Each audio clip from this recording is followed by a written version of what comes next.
3월 6일 목요일 우리가 함께 묵상하실 하나님의 말씀은 누가복음 9장 18절에서 27절입니다. 우리 한 목소리를 같이 18절로 27절 읽겠습니다.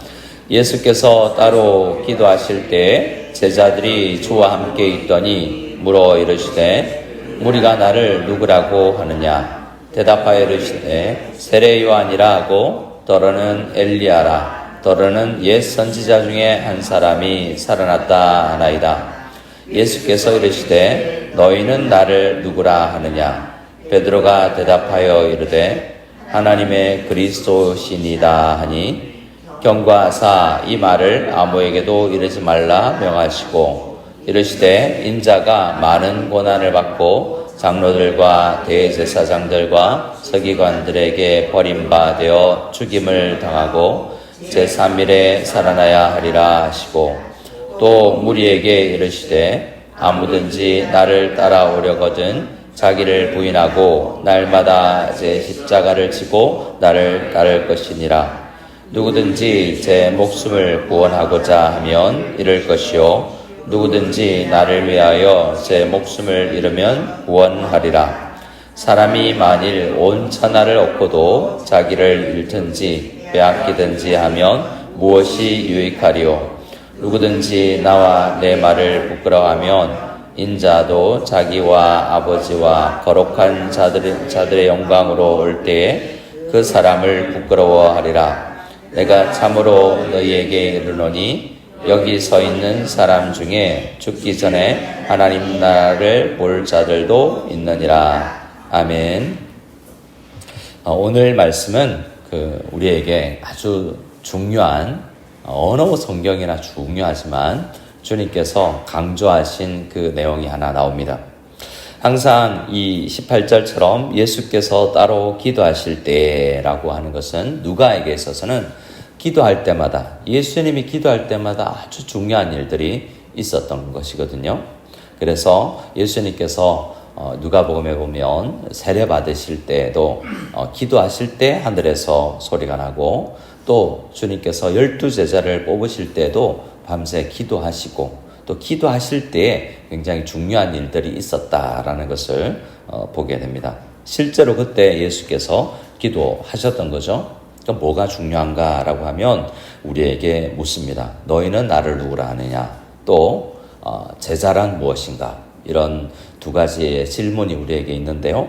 이게 이제 우리에게 공의 모든 성도들에게도 이 두 질문 앞에 대답을 해야 된다라는 것이 누가복음을 오늘 이 본문을 묵상하는 우리에게 주어지는 하나님의 음성이라고 할 수 있겠습니다. 자, 예수께서 따로 기도하실 때에 제자들이 주와 함께 있더니 예수님이 그들에게 묻습니다. 이 제자들에게 묻죠. 무리가 나를 누구라고 하느냐라고 묻습니다. 너희들이 이곳저곳 다니면서 내가 권능을 주고 병 고치는 능력도 주어서 이곳저곳 다니게 했는데 다니다가 복음을 전하다 보면 그 복음의 핵심이 예수님이 아니겠습니까? 예수를 전하면 사람들이 예수를 나를 누구라고 하더냐라고 질문합니다. 이 질문은 앞서 어제 본문에서 헤롯도 궁금해했던 거죠. 그리고 누가복음 안에 다른 복음에서도 그렇지만 저가 누구시기에 저가 누구에게 바람도 순종하는가 바다도 순종하는가 도대체 저 사람이 누구지? 이게 굉장히 중요한 질문이고 그 질문에 다 대답을 해야 사실은 예수 믿는 게 되는 거죠. 자, 무리가 예수를 누구라고 하느냐는 중요하지 않습니다. 왜냐하면 누가복음에서 무리는 늘 먹을 거 있으면 따르고 좋은 거 있으면 따르고 예수가 누구인지는 별로 상관이 없는 사람들이라고 할 수 있습니다.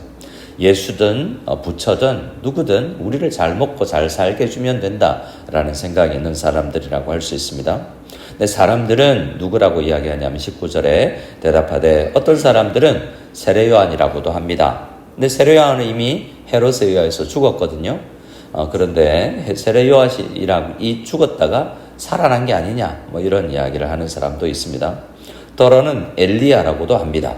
엘리야도 오래전 구약시대 사람이니까 엘리야가 다시 이 땅에 온 거 아닌가. 왜냐하면 구약 성경에 엘리야가 다시 온다라는 이야기가 있기 때문에 그렇습니다. 엘리야는 사실은 세례 요한이 엘리야가 다시 태어난 건 아니지만 엘리야와 같은 일을 하는 사람이 이제 왔는데 세례 요한이었다라는 것을 성경은 이야기합니다. 하지만 예수님은 엘리야나 엘리야의 환생이 아니죠. 그리고 더러는 옛 선지자 중에 한 사람, 예수님이 뭔가 열심히 가는 데마다 가르치는 말씀을 전파하는 사역을 하니까 선지자 중에 한 사람이 살아난 것 같다라는 이야기를 합니다. 그런데 무리가 나를 누구라고 하느냐라는 이야기들을 제자들이 들었는데요.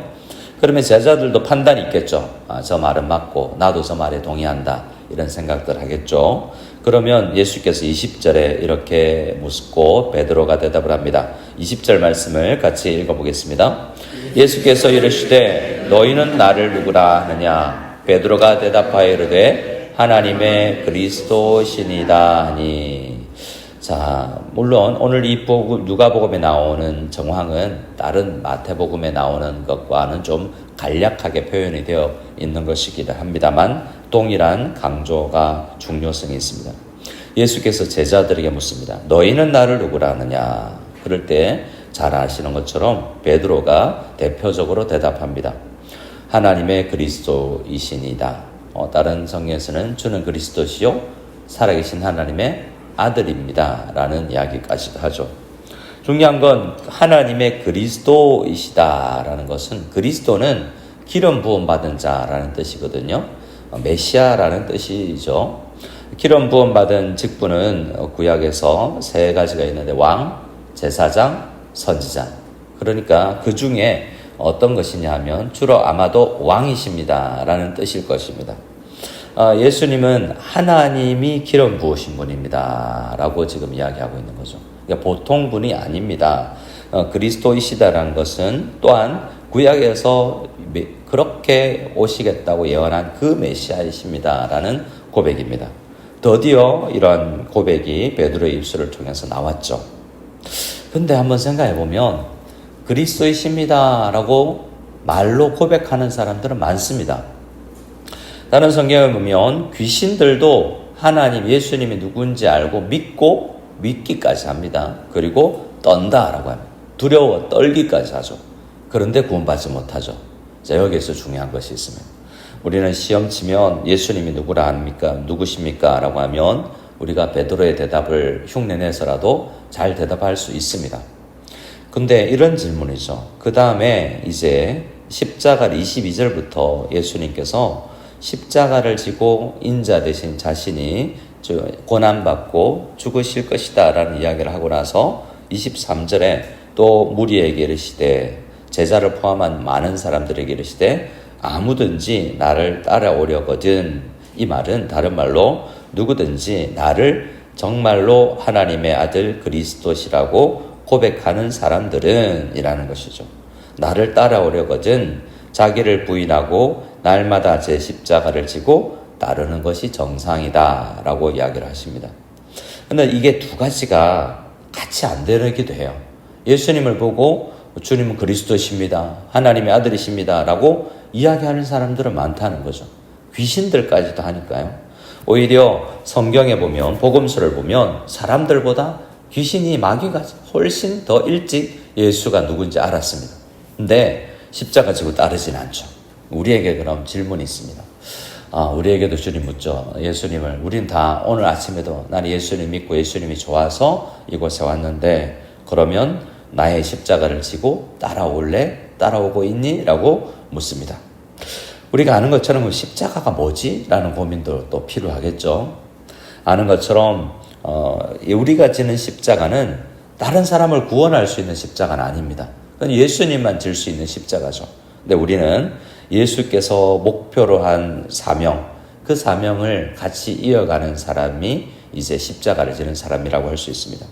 다른 사람을 얻기 위해서는 이곳저곳 다녀서 예수가 중요하다고 복음을 전하고, 그리고 이분 믿어야 삽니다 라고 복음을 전하는 우리들은 그분을 전하는 것, 그리고 예수님을 다른 사람이 믿는 것이 더 중요하고 내가 예수님을 믿는 것이 중요하기 때문에 예수님처럼 고난받고, 때로는 예수 믿기 때문에 가족들에게 야 예수쟁이라고 소리를 듣고, 또 세상 사람들로부터 모함을 받고 예수님처럼 침뱉고, 그렇게 우리가 매질까지 당하지는 않지만 많은 국가에서 예수 믿는다는 것 때문에 감옥 가고 예수 믿는다는 것 때문에 목숨을 잃기도 하는 게 오늘날까지도 현상입니다. 우리는 이 가톨릭 국가에서 살아가면서 예수 믿는다는 것이 이렇게 나는 예수 믿습니다. 주는 그리스도십니다라는 게 제가 이렇게 흔한 나라가 잘 없는 것 같아요. 보면 지프니 밖에도 예수님 얼굴도 그려져 있고 온 동네 마을에 그리고 집집마다 예수님이나 이런 예수님의 이름이나 그림을 이렇게 그려놓고 붙여놓은 집들이 너무나 많습니다. 근데 그들이 다 십자가 지고 예수님 따라가고 있는가를 생각해 보는 거죠. 24절에 누구든지 제 목숨을 구원하고자 하면 잃을 것이요 누구든지 나를 위하여 제 목숨을 잃으면 구원하리라 라는 말씀은 십자가 지는 것이 정말 어려운 것 같지. 어렵습니다. 그런데 그 길이 우리에게 가장 복된 길이다라고 하는 역설의 진리를 우리에게 이야기해 주고 있죠. 근데 세상에서는 예수 믿으면서 우리가 요거도 먹고 예수 믿으면서 돈 잃어버리고 예수 믿으면서 우리가 중요하게 생각하는 걸 다 잃어버린다면 그게 예수 진짜 믿을 것인가? 예수 믿는다는 것 때문에 직장 잃은 사람들 많습니다. 이 당시에 누가복음을 기록했던 당시에 예수 믿으면 유대인들은 직장에서 쫓겨나기도 합니다. 왜냐하면 이단을 믿었다고. 사도행전을 보면 누가가 기록한 2편이라고 할 수 있는 사도행전을 보면 허다한 제사장의 무리도 예수의 도를 따르기 위해서 교회로 나왔다고 이야기합니다. 제사장이 예수 믿는다는 것은 어떤 거죠? 직업 그만두는 거죠. 더 이상 제사장 직분을 행할 수 없고 먹고 살 길이 막히는 겁니다. 근데 그 사람들은 십자가 지듯이 예수님을 믿고 그 길을 따랐다는 거죠. 왜 그럴까라고 생각하면 내 목숨보다 소중하고 우리가 소중하게 생각하는 우리 집, 우리 자동차, 내가 생각하는 어떤 명예, 내가 생각하고 있는 건강, 목숨보다 더 중요한 게 예수 믿는 것이더라라는 확실한 믿음이 초대교회 성도님들에게 있었다라는 겁니다. 이게 가장 복된 것이구나. 우리가 찬양을 많이 드리는 것처럼 내가 가장 잘한 일은 예수를 주로 고백하고 믿은 것입니다 라는 그런 고백을 하는 사람들이 있단 말입니다. 더 중요한 것은 고백하느냐가 문제가 아니라 사느냐의 문제겠죠. 아까도 말씀드렸지만 말은 다 많이 합니다. 귀신들까지도 합니다. 근데 중요한 예수님께서 다시 확인할 때에 너희는 나를 누구라 하느냐라고 말을 할 때 대답을 했는데 대답한 거 말고 십자가 지고 따를래? 라고 물을 때 베드로가 사실은 그 따르는 것에 실패를 하죠. 그만큼 예수님 따른다는 것은 힘겨워 보입니다. 하지만 이후에 베드로가 십자가를 지고 따르죠. 그러니까 우리도 우리 힘으로는 어렵지만 정말 예수님이 좋으면 예수님이 정말 나를 위해서 목숨을 나의 죄를 사하여 주시고 정말 예수님께서 나를 살리신 분이라는 것을 온전히 믿으면 십자가를 지는 삶을 살게 될 것이다 라는 것이 오늘 말씀입니다. 그리고 26절에 이렇게 말씀하십니다. 누구든지 나와 내 말을 부끄러워하면 인자도 자기와 아버지와 거룩한 천사들의 영광으로 올 때에 그 사람을 부끄러워하리라. 우리도 부끄러워할 수 있습니다. 예수 믿는다는 것. 복음 전하러 우리가 빠라냐케 시청 앞에 혹은 어디에 예수 천당 불신지옥 띠두르고 자 전도지 나누러 갑시다. 우리 공항에 전도지 전합시다 하면 너무 부끄럽다. 내 신분 있지. 나 예수쟁이처럼 이렇게 보이면 이게 부끄럽다라고 생각하거나 어린 아이들이 학교에 다니면서 기도하는 거 너 교회 다니지. 그래서 기도하다가 눈 뜨면 음식 하나씩 사라지고 뭐 그런 것들을 보면 야 손해보는 것 같은데 라는 생각이 들 때 나 기도 안 하고 싶고 또 예수님 따른다는 이야기를 안 하고 싶고 그런 생각들이 들 때에 예수님을 어떤 면에서는 부끄럽게 여기는 거죠. 근데 그러면 주님께서 나도 너 부끄럽다 이렇게 말씀하신다는 거니까 반대로 우리가 정말 주님을 십자가를 지고 잘 따르고 예수 믿는 도를 따를 때 주님은 야, 저 목사를 봐라. 저 집사님을 봐라. 이렇게 우리를 자랑하시지 않겠습니까? 그래서 예수를 잘 믿으면 오히려 예수님께도 칭찬 얻고 주님께서 약속하신 온전한 복이 있다라는 것을 우리가 믿고 우리를 어렵게 하려고 나를 십자가 지고 따르라고 하는 것이 아니다. 그 길이 가장 복된 길이다라고 말씀하고 있으니까 우리는 이 말씀 앞에서 경험해보고 자 맛보고 우리가 그냥 들어서 아는 것이 아니라 예수님을 믿는다는 기쁨을 맛보고 예수를 따를 수 있는 정말 그래서 자연스럽게 따를 수밖에 없는 은혜가 우리 모두에게 있기를 소원합니다. 아멘. 오늘은 우리 드디어 신방이 시작되는 날입니다. 오늘 샬롬 센터부터 이제 4월 말까지 계속해서 일주일에 2번, 3번, 2일, 3일 우리가 신방을 하게 될 텐데 신방을 인도하시는 우리 센터 지기들에게도 복 주시고 모든 가정에도 예수를 충만히 믿고 복이 넘치는 그러한 은혜를 얻는 우리 신방이 될 수 있도록 또 저도 체력적으로 부족하지 아니하도록 여러분 기도해 주시기 바랍니다. 우리